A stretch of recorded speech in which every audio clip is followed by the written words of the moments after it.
I'm standing Ladies and in my gentlemen, kitchen, welcome to the most holding an insane acceptance mega letter to ramp in Stanford. GTA 5 My mom history. just I'm told talking me we need sky to high cancel my stunts, celebration zero dinner gravity because jumps, my and sister crashes leaves the house so for her wild. gender reveal Buckle up party. because this My ride's name is gonna be Maya. absolute I'm 18, chaos. and I'm realizing that some patterns never break. They just get more obvious. My older sister Brittany is 26. She's always been the center of our family's universe, the golden child who could do no wrong. When she dropped out of college sophomore year to find herself, my parents called it brave. When I asked to take one AP class in 10th grade, they said I was being too ambitious and needed to stay realistic about my abilities. For 4 years, I worked toward this moment. 4.0 GPA, student body president, captain of the debate team, hundreds of volunteer hours. When the Stanford acceptance email came through last week, I literally screamed so loud, my neighbor knocked on the door to check if I was okay. I immediately told my parents. Mom was loading the dishwasher. She paused, said, "That's wonderful, honey," and went back to the dishes. Dad was on his phone and gave me a distracted thumbs up. But when Brittany announced her pregnancy 3 months ago, Mom cried happy tears for an hour, and Dad immediately started researching the best baby gear. They threw her an elaborate announcement party with custom decorations and a photographer. Still, I tried not to be bitter. This was my moment. I'd earned it. I asked if we could have a small celebration dinner on Saturday, just family. Maybe invite my grandparents who'd helped me with application essays. Nothing elaborate, just acknowledgement that I'd accomplished something significant. Mom said yes, wrote it on the calendar, even suggested making my favorite lasagna. Yesterday, Brittany called a family meeting. She sat us all down in the living room with this practiced excitement and announced that she wanted to do her gender reveal this Saturday at our house with 50 guests. I watched Mom's face light up. "Oh, sweetie, that's perfect. We'll make it so special." "Wait," I said carefully. "We have plans on Saturday, my Stanford dinner." Brittany's expression flickered, almost annoyed that I'd spoken. "Maya, this is a once-in-a-lifetime moment. We're finding out the baby's gender. Surely your dinner can wait? My acceptance to Stanford is also once in a lifetime." Mom turned to me with that look, the one that means I'm about to be the problem. "Maya, don't be selfish. This is about the baby. Your dinner was just going to be family anyway. We can do that anytime. You scheduled it. You said this Saturday. Plans change," Dad said from his recliner, not even looking up. "Your sister needs support right now. Pregnancy is hard."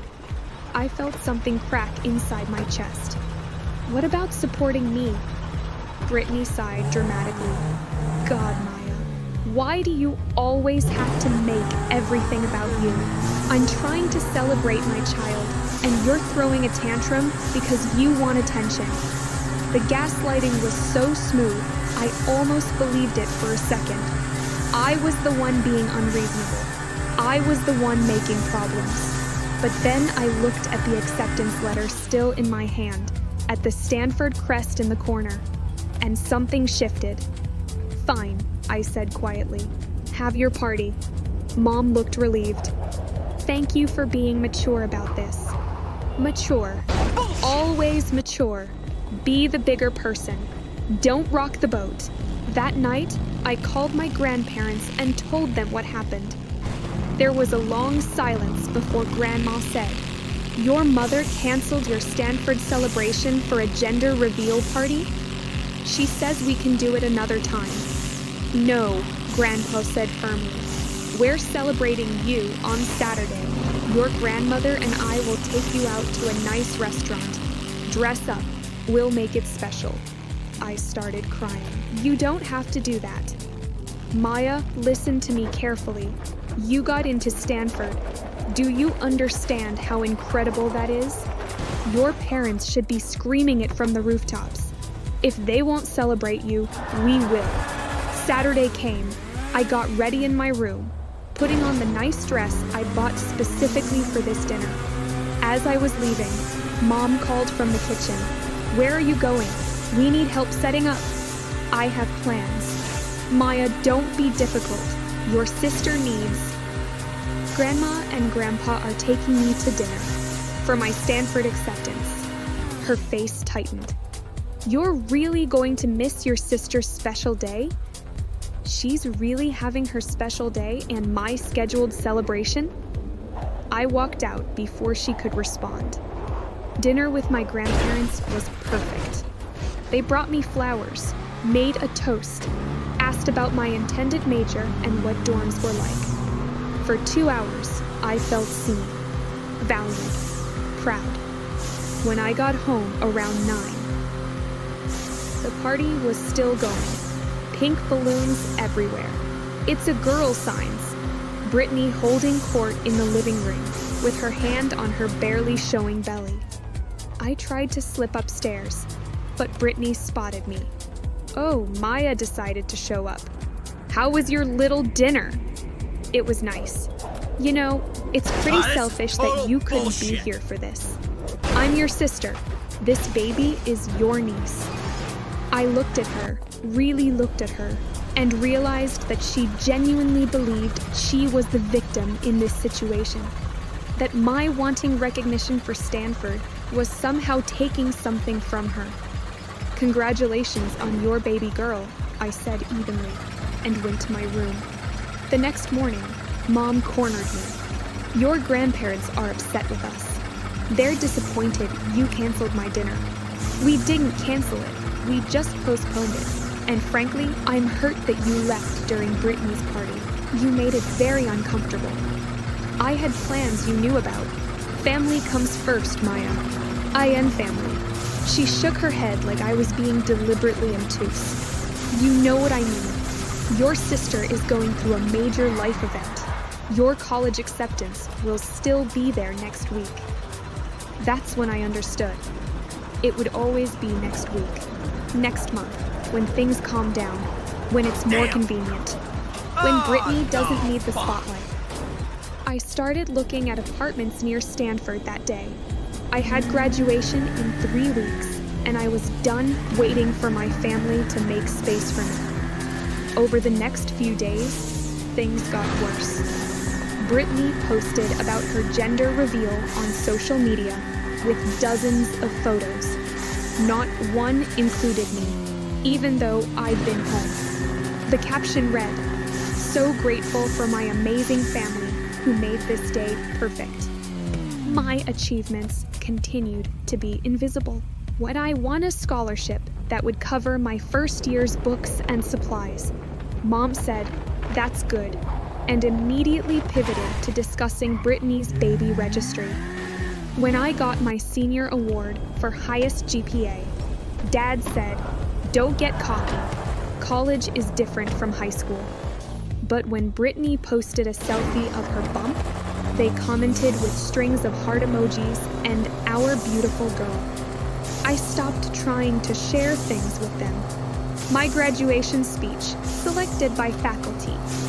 My final exam scores, all A's. My acceptance to an intensive summer program at Stanford. All of it stayed quiet because I knew exactly how it would be received. Then came graduation day. I walked across that stage as valedictorian, gave my speech about perseverance, and looked into the audience to see my parents' seats empty. They'd texted that morning, "Brittany's not feeling well. One of us needs to stay with her.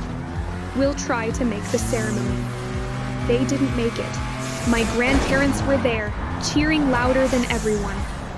But that empty seat next to them hurt more than I wanted to admit. After the ceremony, when I was taking photos with friends, my phone buzzed. It was Mom. "How did it go? Brittany is feeling better. We can celebrate when you get home." I stood there in my cap and gown, looking at that message, and made a decision. I texted back, "I won't be home. I'm staying with Grandma and Grandpa tonight." Within minutes, my phone exploded. Mom calling, Dad calling, even Brittany sent a text. Seriously? You're punishing us because we couldn't make one event? One event, my high school graduation, as valedictorian.